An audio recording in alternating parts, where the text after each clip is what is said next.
Dans les ruelles délaissées du quartier de San Antonio, à Puebla, une brume persistante de pauvreté et d'oubli s'accroche aux murs décrépits, charriant l'odeur âcre de l'humidité et le parfum rassis du pain, une symphonie mélancolique qui murmure les histoires silencieuses de vie à la dérive. Au cœur de ce dédale de misère urbaine, une maisonnette modeste, à peine éclairée par une ampoule vacillante qui lutte désespérément contre l'obscurité envahissante, abrite la petite Mariana. Son existence, une toile tissée de privations incessantes, est marquée par l'ombre froide de l'orphelinat et le dénuement implacable, une pauvreté qui s'accroche à chaque recoin de son foyer comme la moisissure tenace, un rappel constant et douloureux de sa condition fragile et précaire.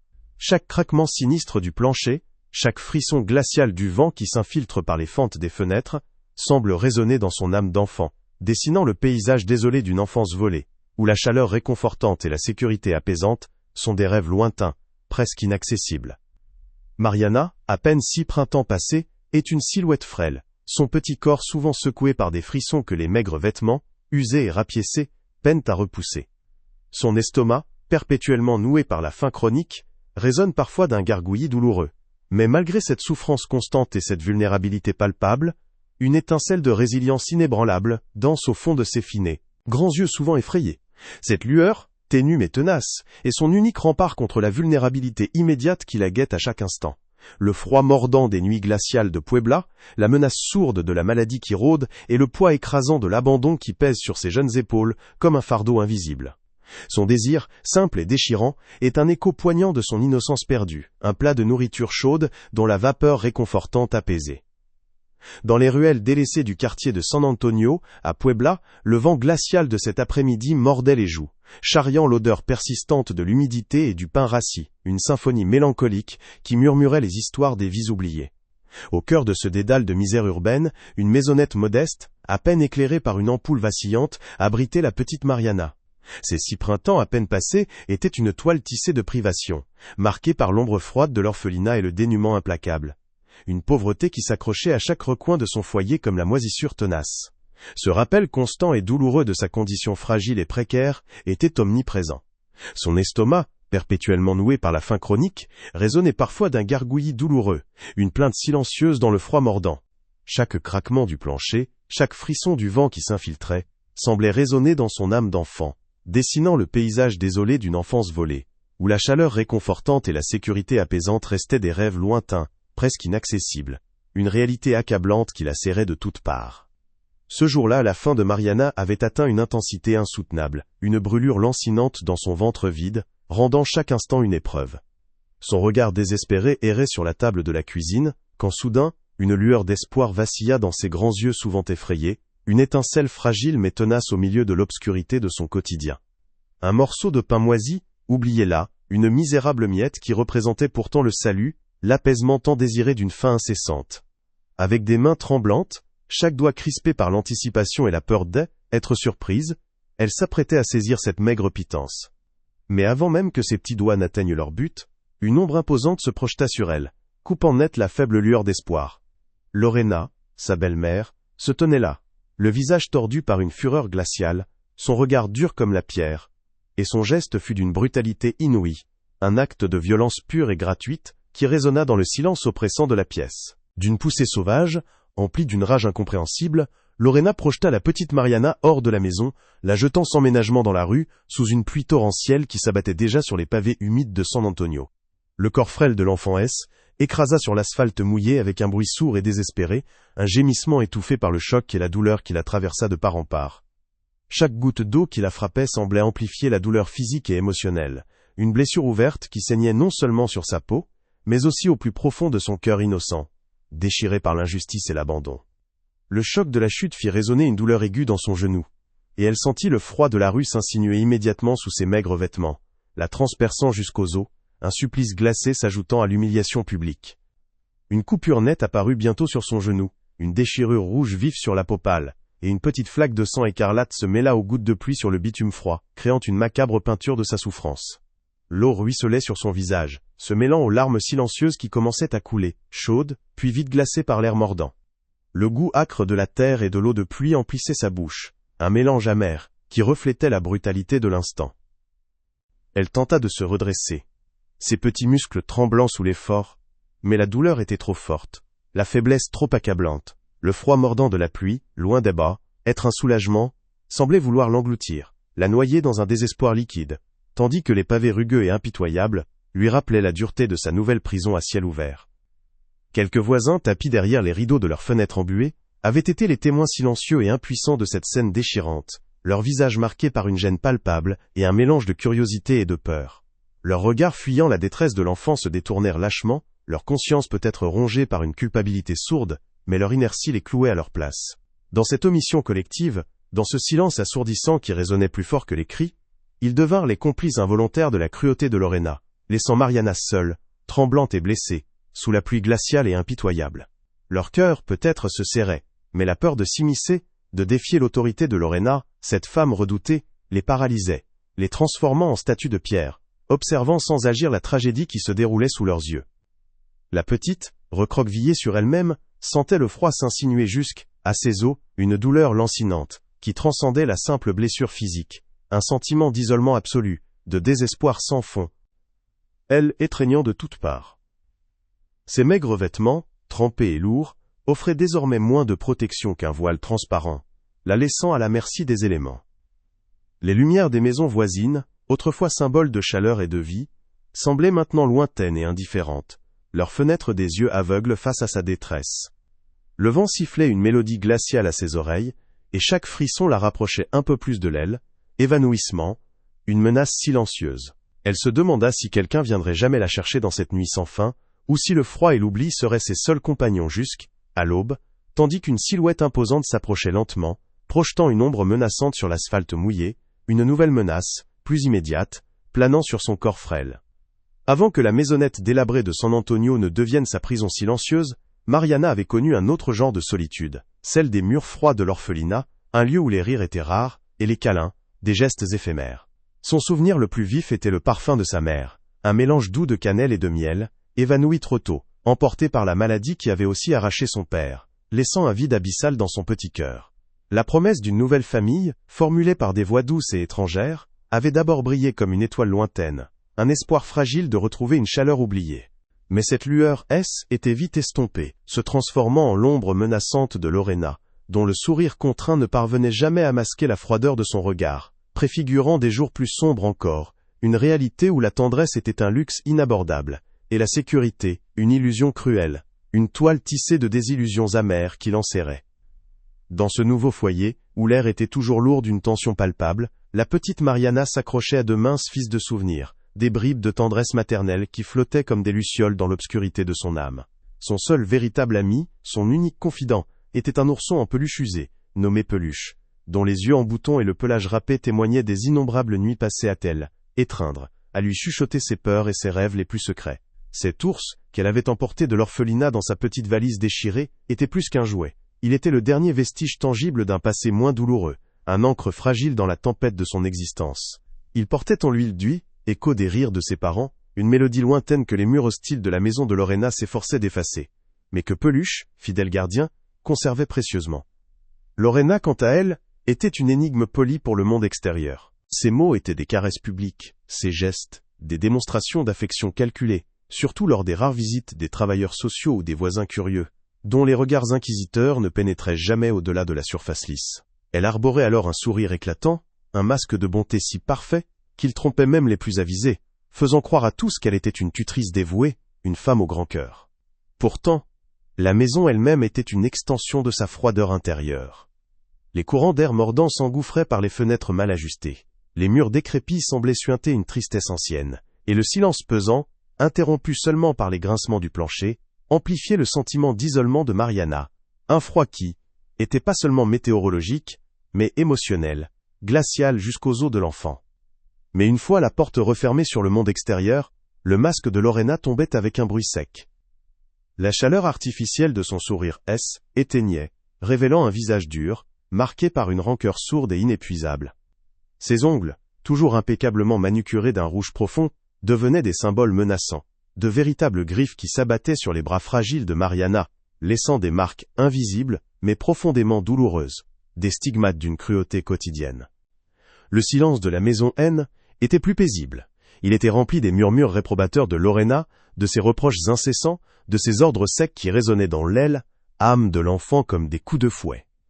Chaque repas manqué, chaque regard de mépris, chaque poussée violente, était une piqûre de plus dans le cœur déjà meurtri de Mariana, une preuve accablante de l'absence totale d'amour et de compassion dans ce foyer désolé. Malgré la peur constante et la douleur physique, une flamme ténue de résilience continuait de brûler au fond des yeux de Mariana. Elle trouvait refuge dans les recoins de son esprit, où elle pouvait encore entendre le rire de sa mère, ou sentir l'odeur du pain frais, des fantasmes réconfortants qui l'aidaient à supporter l'insupportable. Peluche, blotti contre elle chaque nuit, était le gardien de ses souvenirs précieux, le confident silencieux de ses rêves les plus fous, ses désirs simples d'une vie meilleure, d'un plat chaud et d'un vrai câlin. Il était son bouclier contre la solitude écrasante, le seul réconfort dans ce monde hostile, qui semblait vouloir l'engloutir. Les petites victoires, comme une miette de pain glissée en douce ou un moment de silence inattendu, étaient des étincelles d'espoir qui l'aidaient à persévérer, des rappels que même dans l'obscurité la plus profonde, une étincelle de lumière pouvait encore exister, fragile, mais tenace. Désormais jeté dans la rue, son corps frêle tremblant sous la pluie glaciale, la douleur lancinante de son genou ensanglanté éclipsait tout, sauf peut-être la peur viscérale de l'inconnu qui s'approchait. L'ourson Peluche, resté à l'intérieur de la maison, loin de ses bras protecteurs, était un rappel cruel de tout ce qu'elle avait perdu, de tout ce qui lui était refusé. Les portes des maisons voisines restaient obstinément closes, leurs fenêtres des yeux aveugles, indifférents à sa détresse. Le vent glacial murmurait des promesses de désespoir, et Mariana, recroquevillée sur elle-même, sentait que chaque fibre de son être était à bout. La silhouette menaçante qui se dessinait à travers la brume humide de la rue devenait plus distincte, plus imposante, et dans son esprit d'enfant, il n'y avait plus d'air échappatoire, plus de refuge, seulement l'abysse d'une nuit sans fin qui s'ouvrait devant elle, la serrant de toutes parts. Le froid désormais, haine, était plus seulement une sensation, mais une entité mordante, une griffe invisible, qui s'insinuait sous chaque couture de ses vêtements trempés, gelant ses os jusqu'à la moelle, transformant son petit corps en une statue de glace.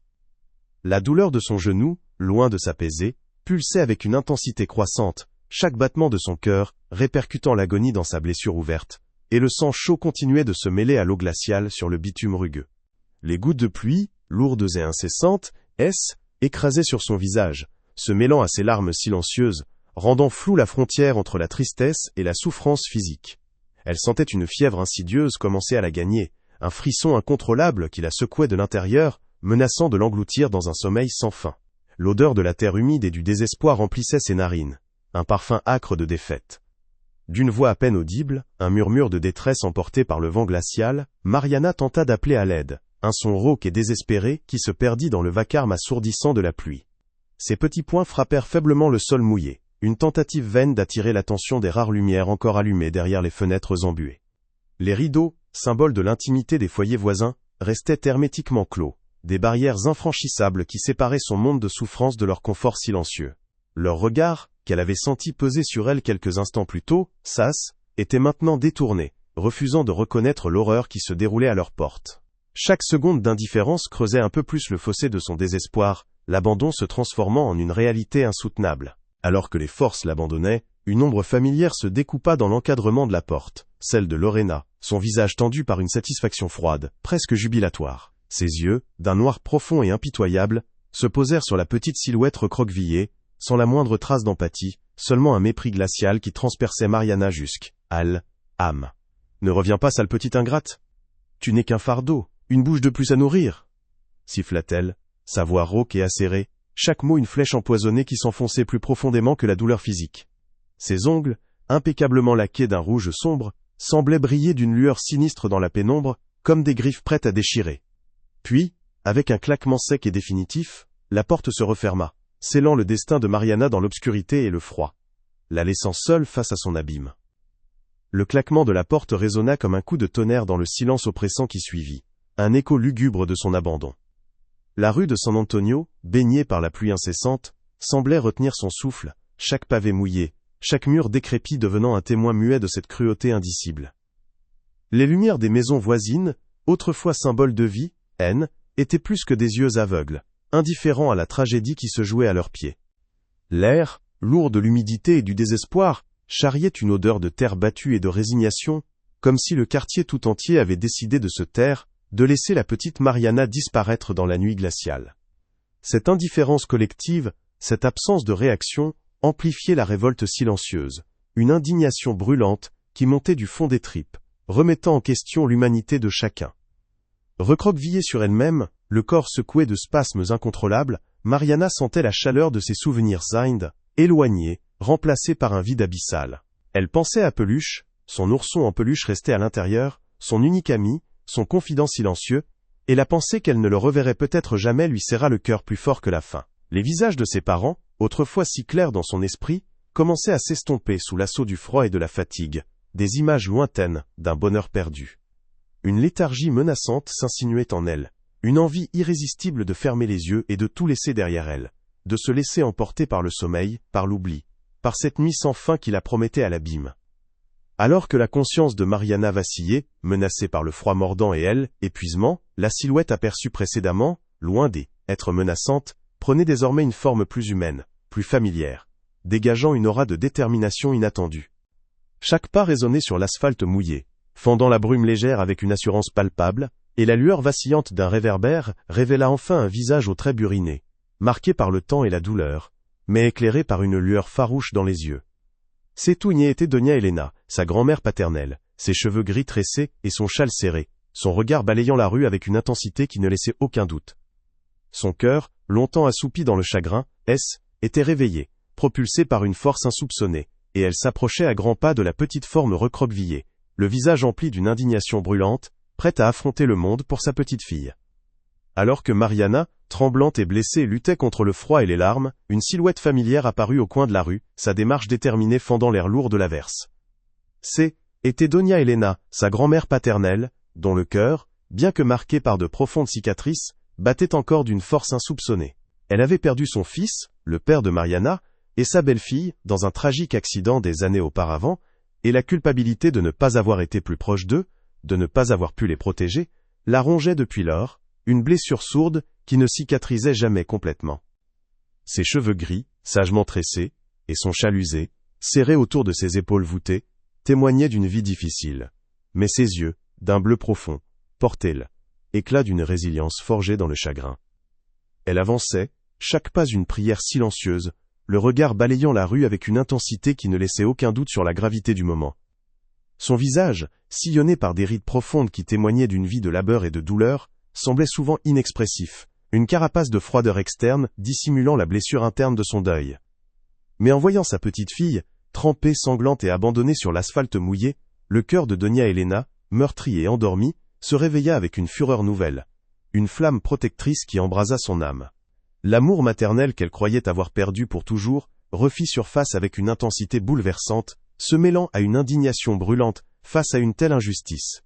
Elle courut vers Mariana, ses bras tendus, son regard rempli d'une détermination inébranlable, et la prit délicatement dans ses bras, le corps de l'enfant si léger qu'il sembla s'y dissoudre, un poids de chagrin et de honte qui l'envahit, mais aussi une force nouvelle. La chaleur de Doña Elena enveloppa Mariana comme une couverture salvatrice, une bouffée d'espoir inattendue dans la tourmente. La grand-mère, le visage désormais éclairé par une colère juste, tourna ses yeux perçants vers la porte entr'ouverte, d'où Lorena observait la scène avec une arrogance glaciale, ses lèvres fines esquissant à peine un sourire de mépris. La voix de Doña Elena, habituellement empreinte d'une douce mélancolie, résonna avec une autorité inattendue, une force que la belle-mère n'avait jamais anticipée. Chaque mot était une promesse, un engagement silencieux à protéger cet enfant, à lui offrir la sécurité qu'elle n'avait jamais connue, un serment prononcé non seulement à Mariana, mais aussi aux fantômes de son passé, un écho lointain de tous les sifflements qui l'avaient hanté. Personne d'autre ne te fera de mal, ma petite. À partir d'aujourd'hui tu viens avec moi.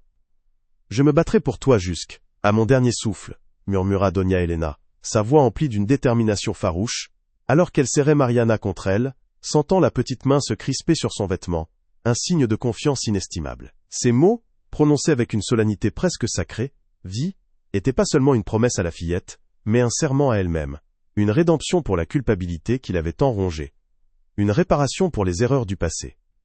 Lorena, qui s'attendait à la soumission, à la peur habituelle, fut prise de court par cette confrontation inattendue, le masque de sa fausse bonté publique, commençant à se craqueler sous le regard accusateur de la grand-mère, une faille dans son assurance. Doña Elena, le cœur palpitant d'une fureur contenue, ne perdit pas un instant. Elle avait déjà secrètement recueilli des preuves irréfutables de la maltraitance. des rapports scolaires alarmants détaillant la dénutrition chronique de Mariana, des documents qui parlaient d'eux-mêmes, criant l'indifférence et la négligence. Les témoignages de voisins, timidement recueillis, commençaient à dessiner un tableau sombre, bien loin de l'image de mère dévouée que Lorena s'efforçait de projeter. Mais la pièce maîtresse de son dossier était un petit journal intime, dissimulé avec soin par Mariana elle-même sous son matelas, où l'enfant avait consigné, avec des mots simples et des dessins maladroits, les abus quotidiens, les humiliations, et la solitude qui était devenue son lot. Chaque page de ce carnet, imprégnée de larmes silencieuses, était un témoignage poignant et irréfutable de la cruauté de Lorena, un cri muet pour la justice. L'affrontement verbal devant la porte de la maison fut bref mais intense, un prélude à la bataille légale qui s'annonçait.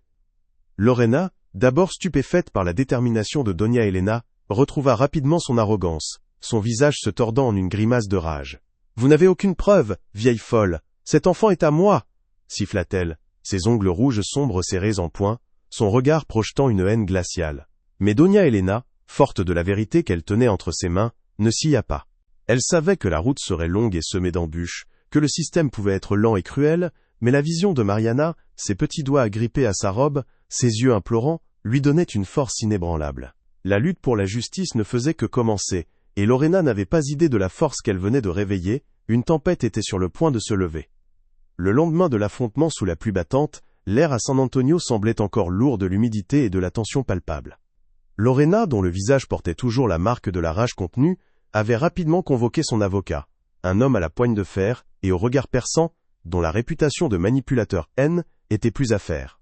Il fit son entrée dans l'arène familiale avec une assurance déconcertante, transformant la querelle personnelle en une bataille juridique complexe. Chaque mot pesé, chaque geste calculé. Son objectif était clair. Discréditer Doña Elena, la présenter comme une vieille femme amère, jalouse, et sans discernement, prête à tout pour nuire. Les premiers documents légaux, des requêtes formelles et des mises en demeure, commencèrent à s'amonceler sur la table de Doña Elena, symbole d'un système qui semblait déjà se dresser contre elle, l'enveloppant dans un dédale administratif. L'avocat de Lorena, Maître Vargas, tissait habilement sa toile, exploitant les failles du système et la tendance de la société à minimiser la violence domestique, surtout quand elle était dissimulée derrière une façade de respectabilité. Il dépeignait Lorena comme une mère dévouée, injustement accusée, tandis que les voisins, jadis témoins silencieux, devenaient à présent des figures évasives, leurs témoignages hésitants, voire carrément absents, par peur des représailles ou simple indifférence. Leurs regards, autrefois fuyants, étaient maintenant complètement détournés, leur conscience achetée par le silence. Chaque porte close, chaque silence complice semblait renforcer la position de Lorena, transformant la quête de justice de Doña Elena en un combat solitaire contre un mur d'apathie collective. La vérité, fragile et vulnérable, peinait à percer le voile épais des apparences trompeuses et des préjugés bien ancrés. Malgré les revers constants et la lenteur exaspérante de la bureaucratie, Doña Elena ne fléchit pas, sa détermination se renforçant à chaque obstacle.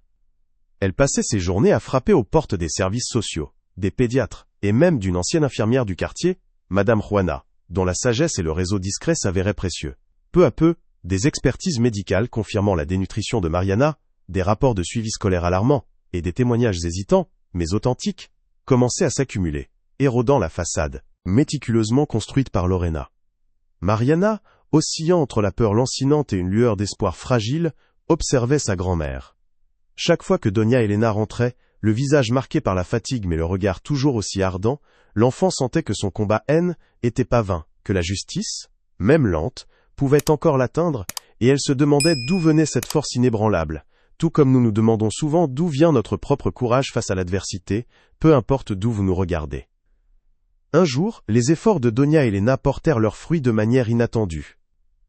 Lors d'un examen médical approfondi, le docteur Ramirez, un homme d'une grande intégrité, découvrit des marques de contusion anciennes, à peine visibles, mais clairement identifiables comme des signes de maltraitance répétés, corroborant les récits de Mariana et les dessins du journal intime. Ce rapport, précis et accablant, était une pièce maîtresse, une preuve irréfutable de la cruauté de Lorena. Cependant, lors d'une audience préliminaire tendue, Maître Vargas, avec des manœuvres procédurales complexes, parvint à obtenir un report de la décision, arguant un manque de preuves formelles suffisantes pour une action immédiate. Ce revers fut un coup de massue pour Doña Elena, mais surtout pour Mariana, dont les yeux qui avaient commencé à retrouver un peu de leur éclat, s'emplirent à nouveau d'une tristesse abyssale, d'une peur ancestrale de se retrouver, une fois de plus, à la merci de la cruauté de sa belle-mère. Doña Elena, bien que secouée par ce revers temporaire, ne laissa pas le désespoir l'envahir. Prenant la petite main tremblante de Mariana dans la sienne, elle la serra fermement, son regard s'ancrant dans les yeux effrayés de l'enfant. « Je te le promets, ma chérie, cette fois, personne ne pourra t'arracher à moi. Je ne les laisserai pas faire. Je me battrai pour toi, pour ton avenir, jusqu'à ce que la justice soit rendue. » Ces mots, prononcés avec une force tranquille mais inébranlable, résonnèrent comme un serment sacré, une ancre dans la tempête. Lorena, de son côté, sentant le sol se dérober sous ses pieds, devenait de plus en plus agressive. Ses menaces, d'abord voilées, se faisaient plus directes, plus virulentes, une panique grandissante se dissimulant mal derrière sa façade de mépris, comme un prédateur blessé, devenant plus dangereux encore. La tension dans le quartier atteignit son paroxysme. Les rumeurs volaient, les regards s'intensifiaient. Un soir, alors que Doña Elena et Mariana rentraient d'une visite chez le médecin, une voiture aux vitres teintées, qu'elles n'avaient jamais vue, les suivit sur plusieurs rues désertes, ses phares éclairant la ruelle sombre comme des yeux menaçants. Le cœur de Doña Elena se serra, un frisson glacial parcourant sa colonne vertébrale.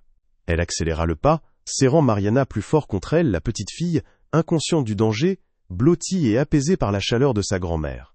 Mais la menace était palpable, invisible et omniprésente, une ombre grandissante qui planait sur leur fragile bonheur. Le combat pour la justice, pensait Doña Elena, était bien loin d'être gagné, et un nouveau danger, plus sombre encore, semblait surgir de l'obscurité, prêt à les engloutir. Doña Elena, son cœur battant encore la chamade après l'incident de la voiture, avait conduit Mariana jusqu'à sa petite maison, modeste mais imprégnée d'une chaleur réconfortante, loin de l'humidité mordante de la rue.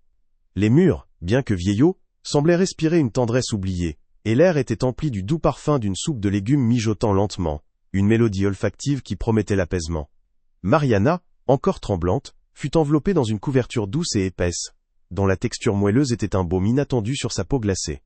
Assise à une petite table en bois, elle regarda la vapeur élevée d'un bol fumant, ses yeux écarquillés par l'incrédulité. La première cuillerée de soupe chaude, épaisse et savoureuse, fut une révélation, un torrent de saveurs qui réchauffa son ventre vide et son âme meurtrie, effaçant pour un instant la brûlure lancinante de la faim, une promesse de soin et de sécurité qui commençait à se dessiner. Malgré la chaleur douce qui l'enveloppait et le réconfort inattendu de ce repas, une ombre persistante de peur s'accrochait encore au recoin de l'esprit de Mariana, comme un vieil ami indésirable. Ses petits doigts effleuraient le bord du bol, puis se serraient inconsciemment, cherchant une encre familière. Doña Elena, attentive, s'agenouilla près d'elle, ses mains ridées caressant doucement les cheveux mouillés de l'enfant, ses yeux emplis d'une compassion silencieuse. « Tu es en sécurité ici, ma petite. Personne ne te fera de mal, » murmura-t-elle, sa voix douce comme une berceuse oubliée. Mariana hocha la tête, mais son regard trahit une autre peine, l'absence de peluche, son ourson en peluche, resté dans l'antre hostile de Lorena. Cet ours, un vestige d'un passé moins douloureux, était le dernier gardien de son innocence, un lien fragile avec les parents disparus, et son absence était une blessure supplémentaire. Pendant ce temps, dans la maisonnette délabrée, Lorena bouillonnait d'une rage froide, son masque de respectabilité brisé en mille éclats par l'audace de Doña Elena. Elle, épisode de la voiture n'avait été qu'un avertissement, une tentative de semer la terreur, mais la vieille femme n'avait pas scié. La situation exigeait désormais une approche plus sophistiquée, plus insidieuse, une attaque juridique qui frapperait là où cela faisait le plus mal. Ses doigts, aux ongles rouges sombres, tambourinaient sur la table, ses yeux étincelant d'une lueur calculatrice. Elle planifiait déjà de contacter son avocat, Maître Vargas, pour concocter un nouveau stratagème, une accusation fallacieuse, peut-être de négligence ou d'incapacité de Doña Elena, afin de reprendre Mariana et de réaffirmer son contrôle, son avarice reprenant le dessus, plus forte que jamais. Doña Elena, consciente de la menace latente que représentait Lorena, ne perdit pas un instant. Le lendemain, elle rencontra son avocat, Maître Sanchez, une femme au regard vif et à la détermination inébranlable, qui avait déjà commencé à consolider leur dossier. Le docteur Ramirez, dont le rapport avait été crucial, était également présent, apportant de nouvelles preuves médicales de la dénutrition de Mariana, et même un travailleur social, M. Garcia, était joint à eux, offrant un soutien institutionnel inattendu. Ensemble, ils formèrent un front uni, une forteresse de justice et de compassion contre la cruauté de Lorena. Leurs voix se mêlaient, discutant des stratégies légales, des failles possibles, mais surtout, de la protection de Mariana, leur priorité absolue, se demandant d'où venait cette force collective. Tout comme nous nous demandons souvent d'où vient notre propre courage face à l'adversité, peu importe d'où vous nous regardez. Au milieu de cette mobilisation, Doña Elena n'oubliait pas la tristesse silencieuse de Mariana. Elle se souvenait de la lueur dans les yeux de l'enfant lorsqu'elle avait mentionné Peluche. « Nous allons le récupérer, ma petite. Ton ours t'attend. » lui promit-elle un soir, sa voix douce et ferme. Cette promesse, plus qu'un simple engagement, était un symbole puissant de rétablissement, un geste pour restaurer un fragment de l'enfance volée de Mariana. Peluche, cet ourson usé, Den, était pas qu'un jouet. Il était le gardien de ses souvenirs, le témoin silencieux de ses peurs et de ses rêves, et sa récupération signifierait la reconquête d'une part de son identité. Mariana, le cœur allégé, sentit une confiance nouvelle épanouir, une fleur fragile mais tenace au milieu des ruines de son passé, un espoir concret se dessinait. Mais alors que l'espoir commençait à poindre, la noirceur de Lorena étendait, implacable. Maître Vargas, sous les ordres de sa cliente, avait déposé une nouvelle requête auprès du tribunal, une accusation audacieuse et perfide, prétendant que Doña Elena était mentalement instable et incapable de s'occuper d'un enfant, fabriquant des témoignages et des rapports fallacieux. Simultanément, une ombre plus sombre encore se profilait. Un homme étrange, aux allures menaçantes, avait été aperçu rôdant autour de la maison de Doña Elena, ses yeux scrutant les fenêtres avec une insistance inquiétante. Le plan de Lorena, désormais teinté d'une menace à peine voilée, était en marche, et la sécurité de Mariana, fraîchement retrouvée, était de nouveau suspendue à un fil, menacée par une toile de mensonges et de dangers imminents qui s'abattaient sur elle, impitoyable. Dans un moment de catharsis émotionnelle intense, le visage de Lorena, figé par la stupéfaction, se décomposa lentement, révélant la terreur qui se cachait sous son masque d'arrogance. Ses ongles rouges sombres, si souvent des instruments de cruauté, se crispèrent convulsivement sur le dossier de la chaise, blanchissant ses phalanges, alors que la réalité de sa défaite s'abattait sur elle comme un marteau. Le silence dans la salle était assourdissant, rompu seulement par le léger froissement des papiers et le souffle contenu des assistants. Les regards de l'assistance, jadis empreints d'une curiosité distante, se transformèrent en une mosaïque de dégoût et de mépris, chaque œil braqué sur elle comme un projecteur impitoyable, mettant à nu l'abîme de sa cruauté. Elle avait perdu, non seulement la garde de Mariana, mais aussi la dernière once de respectabilité qu'elle était efforcée de maintenir, son monde de mensonges écroulant en un instant fracassant. Mariana, quant à elle, sentit une chaleur inattendue l'envahir, une douce vague de soulagement, qui fit fondre la glace accumulée dans son cœur. Ses larmes, longtemps retenues par la peur et la résignation, se mirent à couler librement, mais cette fois, elles étaient des larmes de libération, salées et purificatrices. Elle se tourna vers Doña Elena, ses grands yeux encore rougis par l'aile, émotion, et un sourire timide, à peine esquissé, illumina son visage, un sourire qui n'avait pas été aussi sincère depuis des années. La main de sa grand-mère, douce et forte, se posa sur son épaule, une ancre rassurante dans cette tempête d'eau, émotion. Le poids écrasant de la peur et de l'incertitude qui l'avait accompagné chaque jour de son existence, semblait enfin s'envoler, emporté par le vent de la justice qui soufflait enfin. Le juge, dont la voix quelques instants plus tôt avait résonné avec une autorité implacable, reprit la parole, ses mots lourds de gravité. Il détailla les preuves accablantes du détournement de la pension d'orphelin de Mariana par Lorena, chaque chiffre cité étant une nouvelle pierre dans le mur de sa culpabilité. Les documents falsifiés, les relevés bancaires manipulés, tout témoignait d'une fraude préméditée, d'une avidité sans scrupule, qui avait privé l'enfant du peu de ressources qui lui étaient dues. La somme, bien que modeste, représentait pour Mariana la différence entre la faim et la satiété, entre le froid et la chaleur. Le juge souligna la préméditation de ces actes, la froideur calculatrice avec laquelle Lorena avait géré cette trahison, transformant la salle d'audience en un théâtre, où la cupidité était le seul mobile. Lorena, confrontée à elle, évidence irréfutable, tenta une dernière fois de se défendre, un filet de voix rauque et tremblante. « Ce ne sont que des mensonges. » « Cet enfant ment, balbutia-t-elle, ses yeux fiévreux balayant la salle, comme pour trouver un appui, une échappatoire. Mais ses paroles écrasèrent contre le mur de la vérité, son visage trahissant un effondrement moral total. Les ongles rouges sombres, autrefois symboles de son pouvoir pervers, semblaient désormais des marques de honte, des rappels sanglants de sa cruauté. Elle était démasquée, exposée dans toute sa misère morale, son image de femme respectable réduite en cendres, et le silence assourdissant qui suivit son ultime tentative de déni fut sa véritable condamnation, plus cinglante que n'importe quel verdict. Doña Elena, le cœur serré mais empli d'une juste fierté, serra Mariana un peu plus fort contre elle. La justice, si longtemps attendue, commençait enfin à se dessiner, non pas comme une vengeance, mais comme une réparation. Elle sentait le regard de Mariana posé sur elle, un regard empreint d'une gratitude infinie et d'une confiance nouvelle. Était le début d'une nouvelle vie, un chemin semé d'espoir et de guérison. Ce moment, gravé à jamais dans leur mémoire, fut le point de départ d'une nouvelle ère, où la chaleur, la nourriture et la sécurité deviendraient des réalités tangibles pour Mariana. C'est un rappel que même dans les recoins les plus sombres, la lumière de la compassion peut percer, et nous nous demandons tous, peu importe d'où vous nous regardez, comment nous réagirions face à une telle injustice. Alors que le juge concluait l'audience, la police, présente discrètement dans la salle, s'approcha de Lorena. Leurs visages impassibles, leurs gestes précis, ne laissaient aucun doute sur les conséquences à venir. La décision de la garde N était qu'un début. Le détournement de fonds, la maltraitance avérée, tout cela allait désormais avoir des répercussions pénales. Lorena fut escortée hors de la salle, ses pas lourds résonnant dans le silence, ses yeux écarquillés par la réalisation que son calvaire ne faisait que commencer. La porte se referma derrière elle, scellant son destin. Mais même si la justice avait commencé son œuvre, une question demeurait, suspendue dans l'air lourd de la salle. La menace de l'homme aux vitres teintées, cette ombre mystérieuse qui planait encore sur Doña Elena et Mariana, était-elle liée à Lorena, ou était-ce un danger plus insidieux et imprévu, attendant son heure? Dans un silence glacial qui succédait au verdict, Lorena sentit le sol se dérober sous ses pieds, le monde qu'elle avait si méticuleusement construit sur des mensonges écroulé autour d'elle. Ses yeux, d'un rouge fiévreux, cherchèrent une dernière fois une échappatoire, mais ne rencontrèrent que les visages impassibles des policiers qui s'approchaient, leurs mains tendues pour accomplir leur devoir.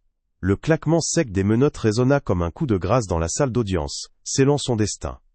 Elle fut escortée, hors de la pièce. Chaque pas lourd, d'une humiliation qu'elle n'avait jamais imaginée. Avant de disparaître derrière la porte, son regard croisa celui de Mariana, un dernier éclair de haine pure et non dissimulée, une promesse silencieuse de vengeance qui glaça le sang de l'assistance. Mais cette fois, cette menace n'avait plus le pouvoir de terrifier, car la justice, enfin, avait parlé, et son règne de cruauté prenait fin, laissant derrière elle un vide amer. Mariana, blottie contre sa grand-mère, sentit une vague de soulagement si intense, qu'elle lui coupa le souffle. Ses larmes, longtemps contenues, coulèrent enfin sans retenue, chaudes et abondantes, non plus de peur, mais d'une joie pure et inattendue. Doña Elena la serra plus fort, ses bras ridés mais puissants, formant un sanctuaire impénétrable. « Personne ne te fera de mal ici, ma petite. Personne ne te prendra. Tu es en sécurité, à jamais, » murmura-t-elle, sa voix tremblante de émotion, mais ferme comme une roche. La promesse, jadis un murmure d'espoir sous la pluie, était désormais une réalité tangible, une ancre dans la tempête. Le parfum de sa grand-mère, mélange doux de terre et de lavande, devint le nouveau parfum de la sécurité, remplaçant l'odeur âcre de la peur qui l'avait si longtemps accompagnée, une métamorphose olfactive de son nouveau monde. Le soir même, la maisonnette de Doña Elena, modeste mais imprégnée d'une douce chaleur, devint un véritable havre de paix. L'odeur réconfortante d'un ragoût mijoté emplit l'air, un parfum de foyer et de sécurité que Mariana n'avait jamais vraiment connu. Assise à la petite table en bois, elle mangea à sa faim, chaque bouchée un baume sur son estomac longtemps vide, sans la peur constante être réprimandée ou privée. Les saveurs simples, mais généreuses, éveillèrent en elle un sentiment de plénitude, un réconfort inattendu. Plus tard, blottie sous une couverture épaisse et douce, dans un lit douillet qui lui était propre, elle s'endormit d'un sommeil profond et réparateur. Un sommeil sans cauchemar, sans le froid mordant, ni les grincements inquiétants du plancher. Pour la première fois depuis des années, elle goûtait à la paix, à la promesse d'un lendemain sans peur. Quelques jours plus tard, une petite victoire symbolique vint sceller cette nouvelle ère. Doña Elena, avec l'aide des autorités, avait réussi à récupérer Peluche, l'ourson en peluche, de l'ancienne maison. La réconciliation fut silencieuse mais puissante. Mariana serra son fidèle ami contre elle, ses petits doigts effleurant le pelage usé, comme si elle retrouvait une partie d'elle-même. Peluche, autrefois gardien silencieux de ses peurs, deviendrait désormais le témoin de ses rêves retrouvés. Le soir, sous la lumière douce d'une lampe, Mariana dessina pour la première fois, non pas des scènes de peur, mais une image joyeuse d'elle et de Doña Elena, Peluche blottie entre elles, un soleil éclatant dans le ciel et une petite maison aux fenêtres chaleureuses. Ce dessin, simple et pur, était une promesse d'avenir, un sceau sur le passé douloureux, une déclaration artistique de sa nouvelle liberté. La vie de Mariana, sous l'aile protectrice de Doña Elena, commença à refleurir avec une lente mais inébranlable certitude. Les marques sur son corps s'estompaient, et ses rires, d'abord timides, résonnait de plus en plus souvent dans la petite maison. Elle retrouva le chemin de l'école, découvrant la joie simple de l'apprentissage et la chaleur de nouvelles amitiés, des liens tissés dans la lumière plutôt que dans l'ombre. Doña Elena, bien que soulagée, restait vigilante, son regard balayant souvent la rue, se souvenant de la voiture aux vitres teintées et de l'homme aux allures menaçantes. Cette ombre, bien que lointaine, n'avait pas totalement disparu, laissant une question en suspens, un léger frisson d'incertitude dans l'air, comme une note discordante dans une mélodie apaisante. Mais la force de leur lien, forgé dans l'adversité, était un bouclier contre toute menace future. La justice avait été rendue, non pas comme un point final, mais comme le début d'un nouveau chapitre, où la résilience de l'esprit humain et la puissance de l'amour inconditionnel s'affirmaient avec éclat. Mariana, enfin libre de ses chaînes, apprenait à vivre, à rêver, à faire confiance, son chemin éclairé par la tendresse inébranlable de sa grand-mère. Était l'histoire d'une renaissance, d'une petite âme arrachée aux ténèbres pour retrouver la lumière. Pourtant, écho des menaces passées, la question de cet homme aux vitres teintées, demeurait une énigme non résolue, une ombre subtile à l'horizon, rappelant que même après la tempête, des nuages persistants pouvaient encore planer. Mais dans les bras de Doña Elena, Mariana savait qu'elle était plus seule, et que l'amour serait toujours son plus grand rempart, sa promesse de protection, quoi qu'il arrive, une force qui défierait toutes les ombres, même les plus insidieuses, car le cœur humain, malgré tout, trouvera toujours le chemin de la lumière.